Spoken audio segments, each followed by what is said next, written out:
Well, big news today on the streaming front. The industry dealing with two big headlines. Warner Brothers announcing CNN Plus will shut down after just 3 weeks. And Netflix stock down again today.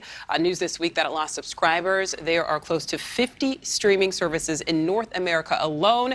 And these are just some of the big ones. NewsNation correspondent Sloan Glass joining us live here in the newsroom. So, Sloan, CNN Plus just couldn't break through. No, apparently not, Nicole, but they weren't given a lot of time. You don't expect a new initiative to end so quickly, less than a month after launch, especially after CNN poured hundreds of millions of dollars into the service.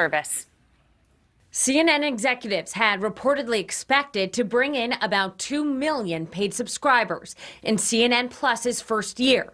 But so far, only about 150,000 have subscribed. Today, in an internal memo to CNN employees, incoming president Chris Lick said, while today's decision is incredibly difficult, it is the right one for the long-term success of CNN. A stark contrast from the comments made by the CEO of CNN's former parent company on Dan Abrams Live this month. So it's ahead of my expectations in terms of where the subscribers are, the engagement are, the receptiveness that we're getting in terms of people's response to the journalism of CNN Plus. I couldn't be more proud of that team.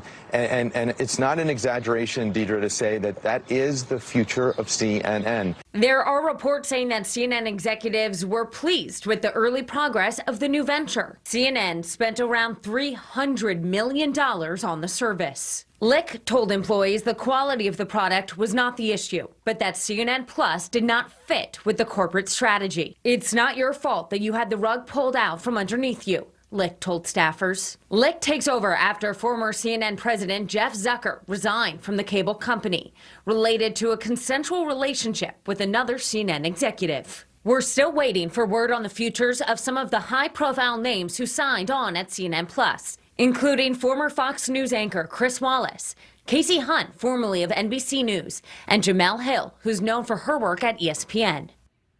As for the rest of the employees, the memo said they will receive pay and benefits for the next 90 days. Nicole? All right, Sloan, thank you for that. Thank you for watching. Click the red subscribe button below so you can get more of NewsNation's fact-driven, unbiased coverage.